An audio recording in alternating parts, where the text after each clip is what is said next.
พี่น้องมาจะกูทุกคนเด้อสบายดีป้าลุงนี่แม่น้องมันก็สิมาปิ้งปลาทุก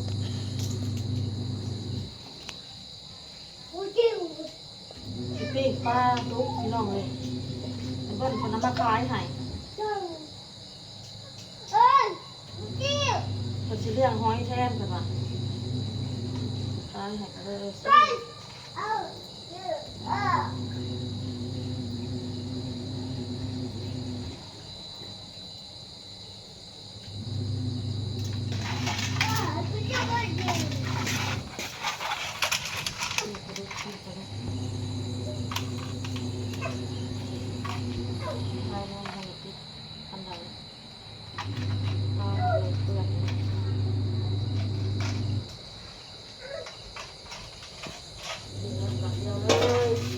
ได้แล้วบ่แม่พี่นึง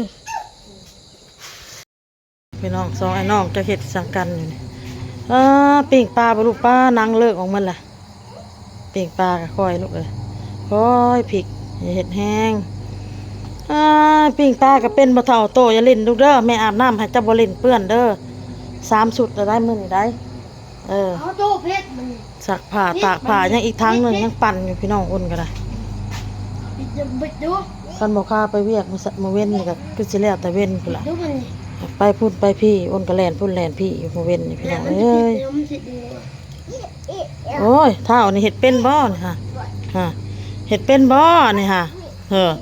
เพิ่นเอาตกได้ปิ้งลูกปิ้งบ่เห็ดโตเห็ดมันสิตกเห็นบ่มันสิตกอย่าให้อ้ายเห็ดเจ้าเห็ดมันสิตกยินบ่สบายดีนะลูกสบายดีป้าลุง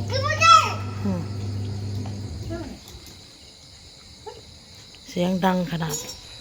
เสียงดังหลายถ้าออโต้ก่อนเบิ่งเด้อเดี๋ยวสิตกแล้วเหี่ยแล้วป่ะนี่ยาห่านน่าโกมเก่งโกมเพิ่นนั่นน่ะปลาปลาดุกปลาดุกบอลบอลบอลบอลบอลบอลแม่มาไก่แม่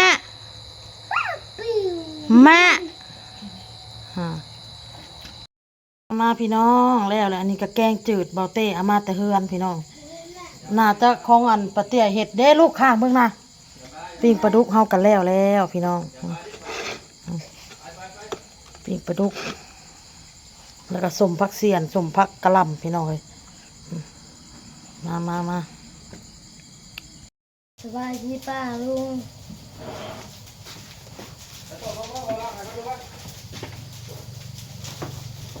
เขาสบายดีพี่น้องมาตุกทุกคนก็ตกแม่เขาจะเจ้าทิพย์หน่อยไปแม่เจ้าทิพย์น้อยมาที่เขาพี่ปลาดุกสมพักน้อยนะโต๊ะเป็นออโต้โต๊ะออโต้กินแล้วพี่น้องเลยโทรเอาหมกมูมาให้กินหมกมูต่ออีกเพื่อนอุ้ยลูกมาพี่มาพี่ลงมา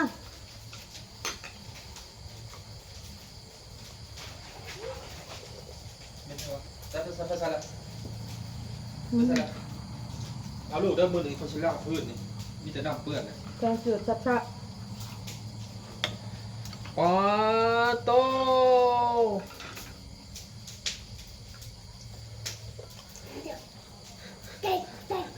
ดึก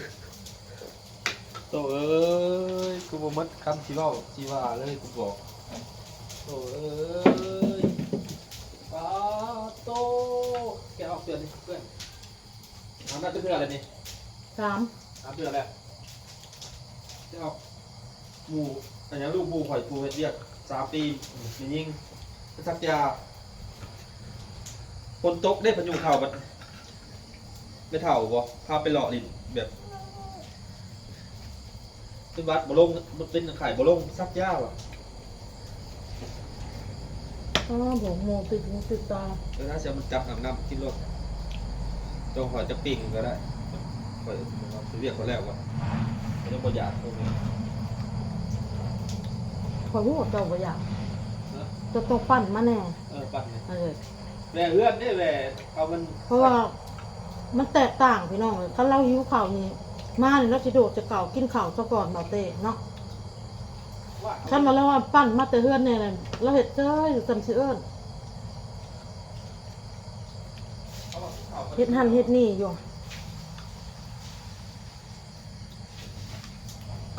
ข่าวเต็มเมื่อปั้นก้อนอย่างไร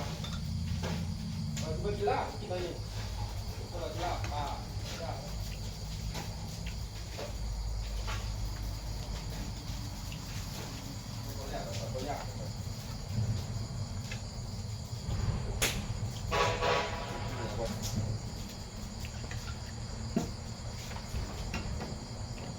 และตัวคนอยากผมกินน้อยเดียวนะผมกินพอผมยิ้มเลยผมใส่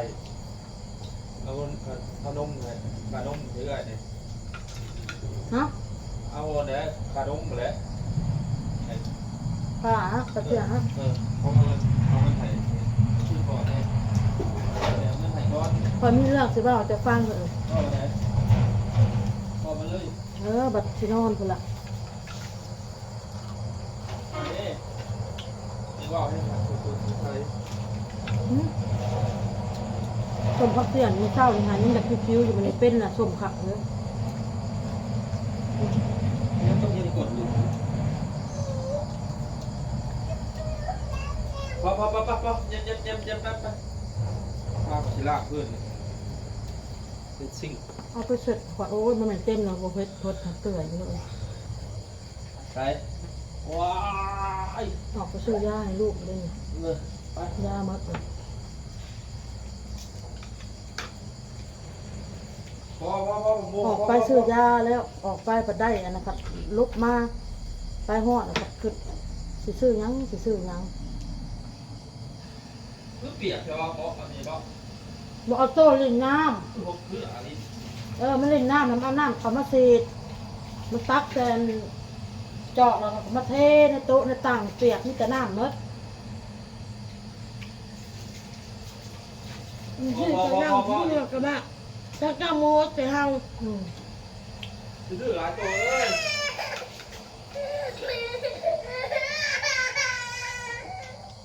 หายอยากเล่นนะอยากเล่นน้ พอได้ชีวิตไข่พอแล้ว ำจมูก มา มัน ก่อน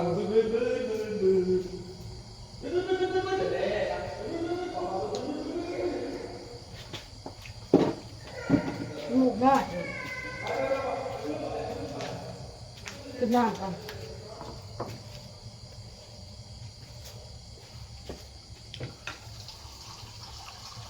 กิน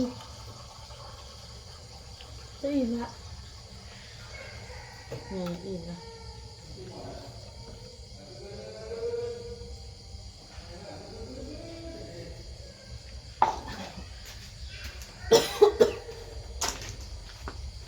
โอ้ย